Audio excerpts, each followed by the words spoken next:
Hey guys, welcome back to my channel. I know it's a couple weeks into July, but since June is now over, it is time for my June monthly wrap-up. I read 6 books in the month of June, so I'm gonna try to move through them a little quickly. Let's get right into it. The first book that I read in June was Want by Cindy Pon. I have a physical copy of this, but I've lent it to a friend. I've also done a full review of this book, which I will link down below and not do like a full recap, but it is a sci-fi, semi-dystopic corporate espionage slash thriller set in near future Taiwan, and it follows a main character, Jason, who is infiltrating this main corporation that creates these suits that allow the elite rich to avoid the polluted air that the rest of the population ends up getting sick and dying early from. I really enjoyed this book. I thought that the characters were fun and interesting. I thought that the world building was really well done, and it was really close to the way that the world is now, so it didn't feel like too far of a leap. And I thought that the plot was fun and fast-paced. It does wrap up its sort of main plot line in this book, but there is a sequel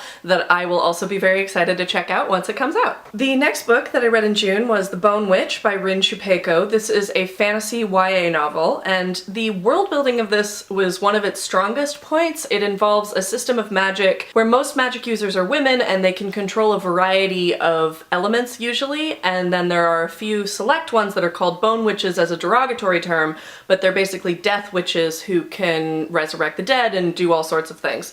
And the main character finds out that she is a bone witch when she sort of accidentally resurrects her brother at like age 8 or so. And then this story of her being taken on as an apprentice to another bone witch and learning her powers and all of that kind of stuff is interspersed with a sort of framing story of her as I want to say adult, but she's probably like a late teen, talking to this traveling bard who has come to get her story, and she's been exiled. And so we don't know why she's been exiled, and that's kind of the driving mystery of this plot, is what happened to her to lead her to this place. I wanted to like this one a little bit more than I did. I think the problem with it mostly is that it just takes too long to get going. There's a lot of pacing problems in like the first half or so, maybe even 2/3 of the book, and sort of the end part made me interested enough that I'm probably gonna read the sequel, but I think that there's a lot to get through in the first book that's just not that interesting and moves really slowly, and which is unfortunate because the magic system is really cool and the world is very much based off of like Middle Eastern and Indian cultures, which I really appreciated, but I could really only give this one like 3 stars because it really just moved very slow. So the next book that I read in June was a reread. It was Jane Austen's Persuasion. I love this book a lot. It was the last book that Jane Austen completed, and I think it was even published posthumously, but because of that, it has a much more older sensibility than some of her other ones. As much as I love Pride and Prejudice, this one feels a little bit more mature. The main character is significantly older than most of her other main characters. She's about 27, whereas in her other novels, the main characters are usually around 20. And she has already been through a lot because the whole premise of this is that when Anne, the main character, was 19, there was this dashing naval boy who proposed to her and they were very much in love, but he had no fortune and nothing really to recommend him, and so she was persuaded by her family friend, who was sort of taking the place of her mother after her mother died, to reject him. And, you know, that was 8 years ago, and she has sort of come to terms with that disappointment and with the fact that she maybe wouldn't take her friend's advice now. It's so lovely, and it's kind of melancholy because then Captain Wentworth comes back into her life and he's been incredibly successful, and he's now like lived up to the promise that he had before that her friend convinced her was not enough. And so it's so melancholy and sweet and lovely, and I just love it. So the next book that I finished in June was Binti by Nnedi Okorafor. This is a novella, and so it was only a couple hours long. It is read by Robin Mills, who also does the narration for the N.K. Jemisin Broken Earth series, which I really love and have been doing on audiobook. This one is a, you know, Afro-futurist sci-fi novel. So the main character is a girl from a real tribe in Africa whose name I have unfortunately forgotten, but they use this red red earth clay called ojize as like a skincare regimen, and they put it in their hair, and basically she is the first person of her tribe who is leaving planet Earth, and she's going to go study at this very prestigious university that is on another planet. And because this is so short, I don't really want to talk about the plot very much.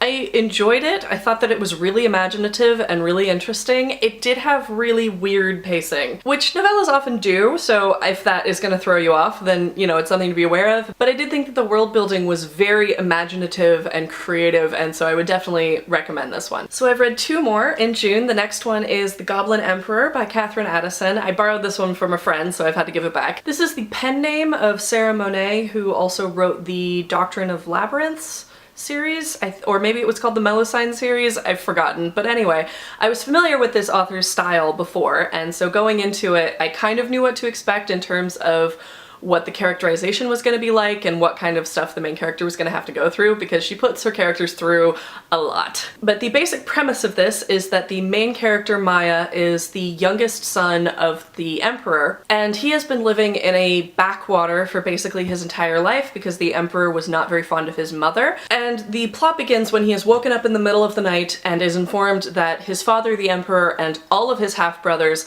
have died on an airship explosion, and so he is now the new Emperor because he's the only one left. So he is whisked away to the capital and just dumped headfirst into court intrigue that he is completely unprepared for because he's been raised out in the country by his uncle who was a bully to him, and so he has to very, very quickly learn who he can trust and what he needs to do to be emperor and what kind of emperor he wants to be and all of that kind of stuff.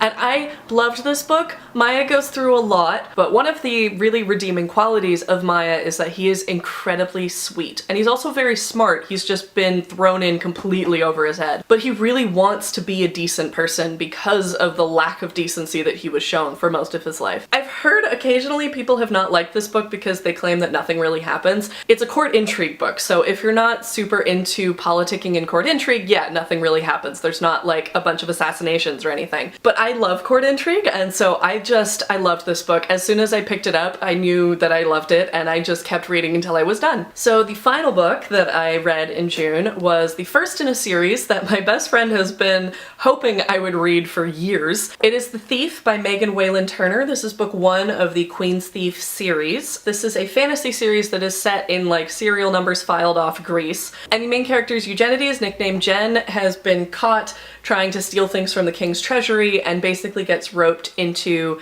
a road trip with the king's advisor to go steal this artifact that will bring the king a lot of power. This series is so fun. I've already finished book 2, but that will be for another video. I don't want to talk about the plot too much in this one because there is a twist that if you don't see coming, I think is really fun, but Eugenides is a great main character. This book is written in first person from Eugenides' perspective. The following books are in third person, so if first person bothers you, it is only for one book, although I personally don't have any problems with first person narration. And Eugenides is just such a great main character in the way that I love him. He's very good at his job. He is also completely incompetent in many other ways, and it's occasionally extremely frustrating. But he also has incredible sass levels that are just really fun to read. And the characterization in general is really complex and nuanced for these books. Despite them being what I would consider middle grade and fairly short, they are actually very nuanced. So book 1 doesn't have a whole lot of the politicking intrigue between the other countries, but she does get into that later, and I'm really enjoying the series so far. So that is actually everything that I read in the month of June. Let me know if you've read any of the books that I mentioned or what your favorite book that you read in June was down in the comments, and I will see you guys very soon with another video. Thanks for watching, guys. Bye!